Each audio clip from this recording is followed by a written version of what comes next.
स्वागत है। आज हम देख रहे हैं कुछ काफ़ी इंटरेस्टिंग स्रोत जो बता रहे हैं कि 2025 में करियर को तेज़ी कैसे दी जाए। 5 खास तरीकों पर बात हो रही है और ये सिर्फ मतलब बड़ी बड़ी बातें नहीं है, ये ठोस रणनीतियाँ लग रही हैं। तो मिशन साफ है, इन स्रोतों से जो 5 मुख्य विचार निकले हैं उन्हें समझना और देखना कि भाई आने वाले साल में प्रोफेशनल ग्रोथ के लिए क्या ज़रूरी हो सकता है। चलें शुरू करें। हाँ बिल्कुल। और दिलचस्प बात यह है, जैसा आपने कहा, कि सिर्फ कॉर्पोरेट जॉब्स के लिए नहीं है। मतलब स्रोत कह रहे हैं कि फ्रीलांसिंग हो या अपना बिजनेस, ये तरीके शायद हर जगह लागू होंगे। ये शायद काम करने के बदलते तरीकों का एक वो इशारा है। बिल्कुल। तो सबसे पहली चीज जो स्रोतों में बार बार आ रही है वो है माइक्रो स्किल्स। मतलब छोटी स्पेसिफिक स्किल्स सीखते रहना, सिर्फ डिग्री पर नहीं टिके रहना। जैसे एक्सेल ऑटोमेशन सीख लिया या कैनवा में डिजाइन बनाना आ गया। हाँ, या प्रभावी ईमेल लिखना, टाइम मैनेजमेंट, ये छोटी चीजें। हाँ। और एक स्रोत तो ये भी कह रहा था कि हर महीने बस एक ऐसी नई स्किल सीख लो, ये आपको अलग बना सकती है। हाँ, और यहाँ पॉइंट सिर्फ स्किल्स इकट्ठा करना नहीं है। स्रोत इसे जोड़ रहे हैं लगातार सीखने की आदत से, मतलब बदलते माहौल में ढलने की मानसिकता। सोचिए, एक छोटी सी स्किल, मान लीजिए टाइम मैनेजमेंट की कोई तकनीक, अगर रोज का 1 घंटा भी बचा दे तो साल भर में कितना फर्क पड़ जाएगा। बिल्कुल, ये छोटी जीतें मिलकर ही तो बड़ी कामयाबी बनती हैं। सही कहा। अच्छा, स्किल्स तो सीख ली, पर स्रोत ये भी कह रहे हैं कि दुनिया को पता भी तो चले। और यहीं आता है दूसरा पॉइंट, पर्सनल ब्रांडिंग।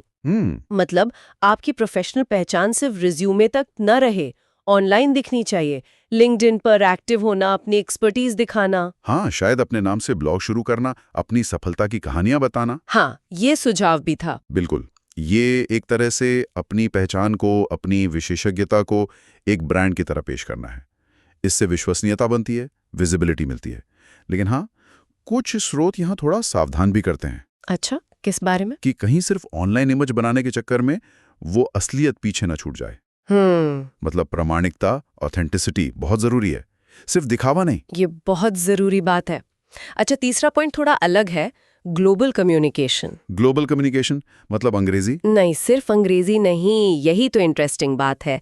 स्रोत कह रहे हैं ग्लोबल कम्युनिकेशन, यानी अपनी बात को सही तरीके से सही ऑडियंस तक सही टाइम पर पहुंचाने की कला। अच्छा। जैसे क्या आप मान लीजिए 30 सेकंड में एकदम क्लियर बता सकते हैं कि आप क्या करते हैं और वो क्यों जरूरी है। आपकी एलिवेटर पिच।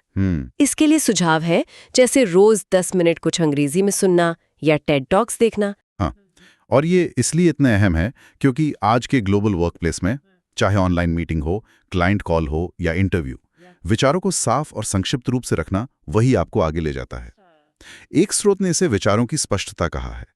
ये सिर्फ भाषा जानने से कहीं ज्यादा है। बिल्कुल, प्रभावी कम्युनिकेशन सच में एक कुंजी है।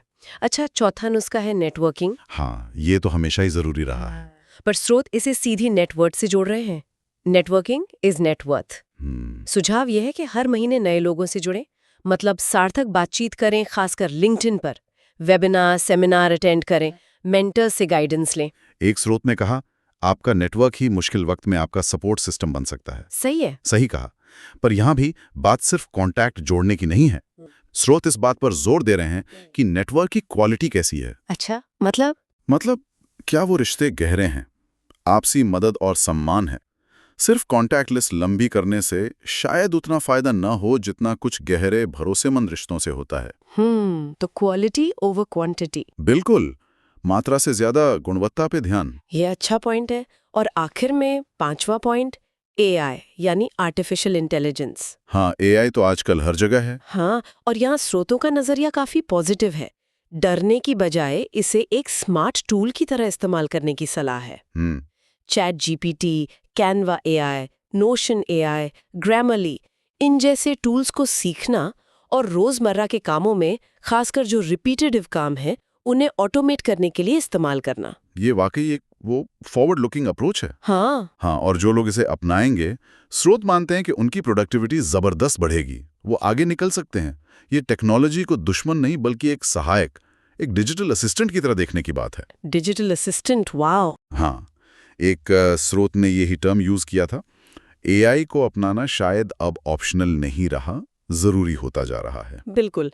तो अगर हम संक्षेप में देखें तो 2025 में आगे बढ़ने के लिए स्रोत इन 5 चीजों पर फोकस करने को कह रहे हैं। लगातार नई माइक्रो स्किल्स, अपनी personal branding, global communication skills, सार्थक नेटवर्किंग और हाँ, एआई को अपनाना। ये पांचों ही अपनी अपनी जगह बहुत महत्वपूर्ण रणनीतियां हैं, इसमें कोई शक नहीं।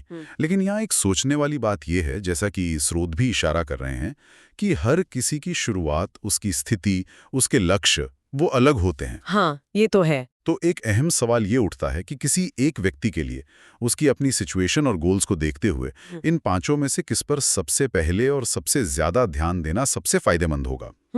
शायद यही व्यक्तिगत रणनीति बनाने का पहला कदम है। इस पर सोचना काफी जरूरी हो सकता है।